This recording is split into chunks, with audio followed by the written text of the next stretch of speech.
नमस्कार। आज हम BEd second year pedagogy of political science के बारे में हम अध्ययन करेंगे। इसके अंतर्गत हम तीसरी यूनिट पढ़ रहे हैं, राजनीतिक विज्ञान। शिक्षक का व्यावसायिक विकास किस प्रकार हो सकता है उसके बारे में हम अध्ययन कर रहे हैं। क्योंकि देखिए, बालक के विकास में शिक्षक का अभिभावक संघ, आज जो हमारा टॉपिक है वह बहुत ही महत्वपूर्ण है। शिक्षा में गुणवत्ता लाने के लिए शिक्षक और अभिभावक की महत्वपूर्ण भूमिका होती है। इसलिए यदि सभी अभिभावक और सभी शिक्षक मिलकर एक साथ में इस बात पर कोई ध्यान दे तो बालक की अच्छी शिक्षा के विकास में किसी प्रकार की समस्या नहीं आए। आज जो बच्चे कक्षा में किसी प्रकार की, मेरी तरफ से किसी समस्या है, भाई ये बच्चा नहीं पढ़ता है, टीना नहीं पढ़ती है, योग्यता नहीं पढ़ती है, तो मैं उसके पेरेंट्स से बात करूँ कि भाई कि इसकी क्या समस्या है, तो इस प्रकार उसकी समस्या का समाधान हो सकता है। लेकिन जब तक अभिभावक भी इस तरह अपना कदम आगे नहीं बढ़ाएंगे तो यह कार्य अधूरा रहेगा। तो इसलिए हमें अभिभावक और शिक्षक दोनों को मिलकर अथक प्रयास करना चाहिए। जिससे क्या हो, क्योंकि बालक अधिकतर समय अपने परिवार के साथ में व्यतीत करता है, तो बालक के व्यवहार, उसकी आचरण, उनका ध्यान सबसे अधिक जानकारी माता पिता को होती है। और यदि माता पिता शिक्षक को बेहिचक अपने बच्चे की हर बात का विस्तार से वर्णन करते हैं, उसको बताते हैं, उसकी गलतियां बताते हैं, अच्छाइयां बताते हैं, तो शिक्षक उसमें सुधार के लिए प्रयास कर सकता है। फिर शिक्षक उन बालकों की अच्छाइयां और बुराइयां अपने उसके अभिभावक को बताए, जिससे अभिभावक उस समस्या से, बालक की समस्या से प्रेरित हो सके, उसको जान सके। फिर शिक्षक और अभिभावक दोनों ने एक दूसरे की समस्याएं बता दी, अच्छाइयां बता दी, तो अब उनका दायित्व बनता है कि जो समस्याएं दोनों ने रखी है उसका किस प्रकार हल किया जाए। इसलिए वर्तमान में शिक्षक विद्यालय और महाविद्यालय में शिक्षक अभिभावक संघ की स्थापना की गई है। शिक्षक अभिभावक संघ की स्थापना से बालक के गृह कार्य, मध्याह्न भोजन, छात्र की अनुशासन की समस्याएं, किशोरों की समस्याएं हैं, नैतिक एवं धार्मिक शिक्षा है,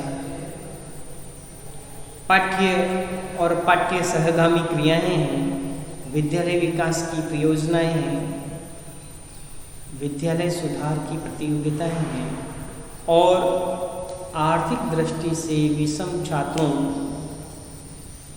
शुल्क, वस्त्र, भोजन आदि की व्यवस्था पर शिक्षक और अभिभावक दोनों मिलकर बात कर सकते हैं। लेकिन केवल बात करने से कुछ कार्य नहीं होता है। इसलिए अभिभावकों को अपने कर्तव्यों का ध्यान होना चाहिए। क्या ध्यान रखना चाहिए?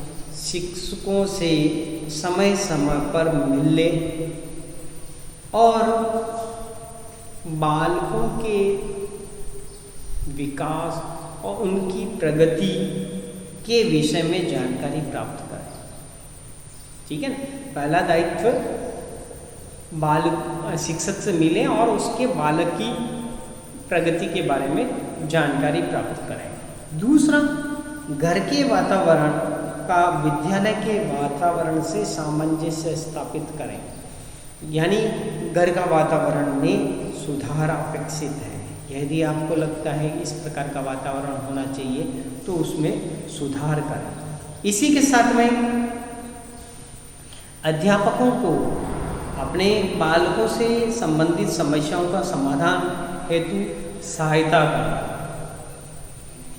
अभिभावकों द्वारा अपने बालकों से संबंधित समस्या के समाधान हेतु सहायता करना, शिक्षक की सहायता करना और शिक्षक को सपोर्ट करना। इसके साथ में ही विद्यालय में शिक्षक द्वारा दिए गए गृह कार्य का प्रतिदिन निरीक्षण करना, यानी डायरी चेक करना कि आज तुझे किस विषय में क्या कार्य मिला है, कार्य मिला है तो तूने किया है कि नहीं किया है, अगर आज तूने उस विषय में कितना अध्यापन किया है, इन सब की जानकारी बालकों से प्राप्त करते रहे। इसी के साथ में अध्यापक के भी कर्तव्य हैं। अध्यापक को चाहिए कि अभिभावकों के साथ में सहानुभूतिपूर्ण वातावरण रखे, व्यवहार रखे, यानी सहानुभूतिपूर्ण व्यवहार करना चाहिए। समय समय पर अभिभावकों को विद्यालय महाविद्यालय में मीटिंग के लिए बुलाना चाहिए। अभिभावक संघ में निहित कार्यक्रमों में क्रियान्वयन के में अभिभावकों की अधिक सहायता लेना।